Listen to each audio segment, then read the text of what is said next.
Hi there, this is James Tripp. This is Hypnosis Without Trance. This is a very quick blog video. I'm doing it on my iPhone instead of doing it with the green screen and all of this stuff because there's something on my mind and I wanted to share it while it's here, while it's fresh in my head.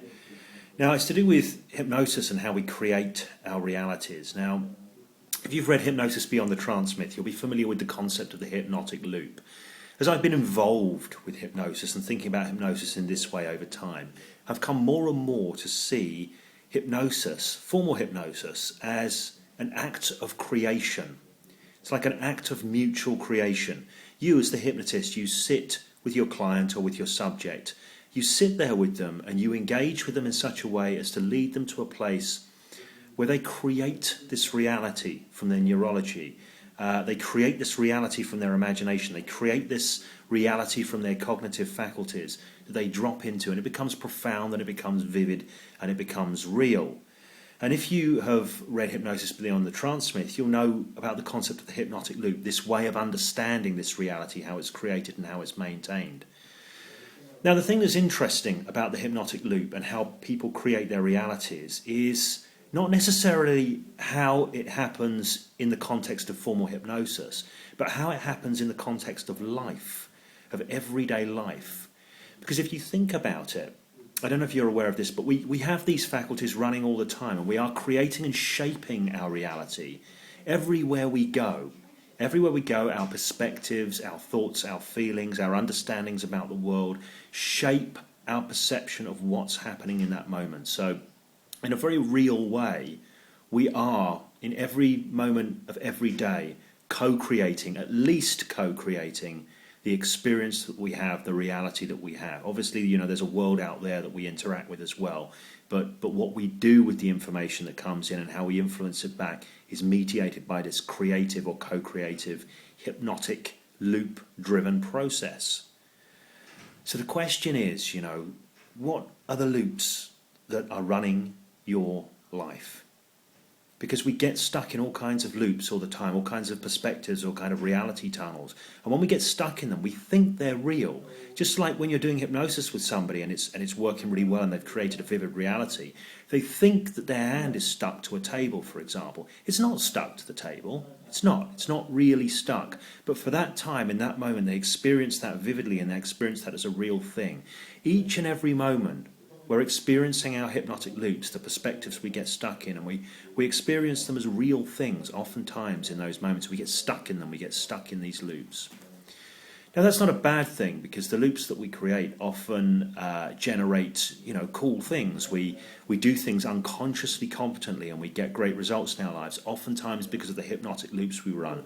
We run these functional loops. And then at other times we run hugely dysfunctional loops that keep us trapped, that keep us out of being ourselves at our very best. And they come from a different kind of place. So the question is, where are your hypnotic loops being driven from? What is it that's driving them? Are they being driven by your ego, by your fears, by what you worry about in life, what could happen, by survival, by protecting yourself?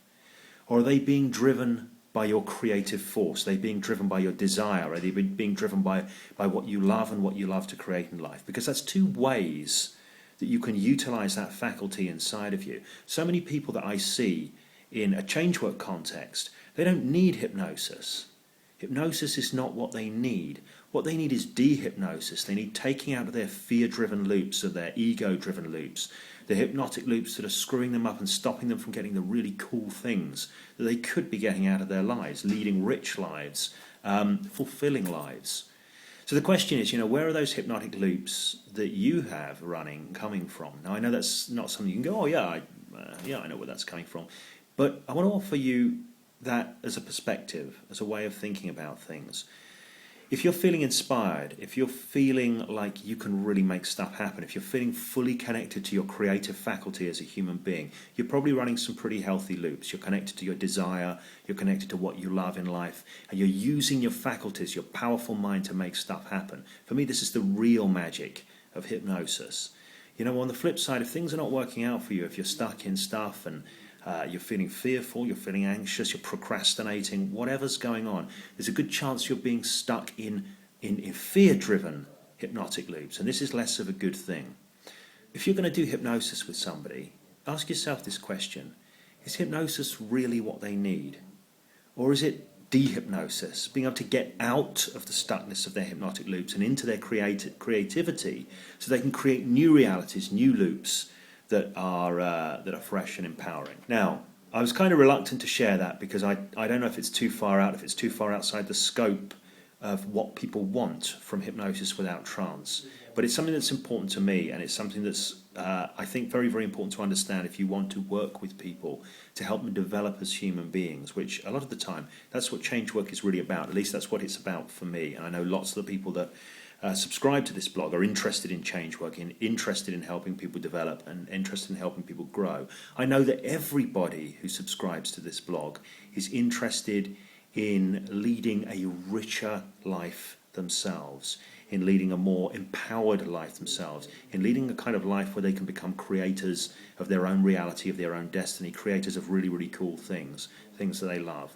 So I'm hoping, like, if you can connect to this, if you can make sense of this, if you can get how important this is, how much more important in many ways than perhaps sticking people to things or doing name amnesias or things that are interesting but not necessarily profoundly useful beyond learning the skill set and gaining an insight into how people work.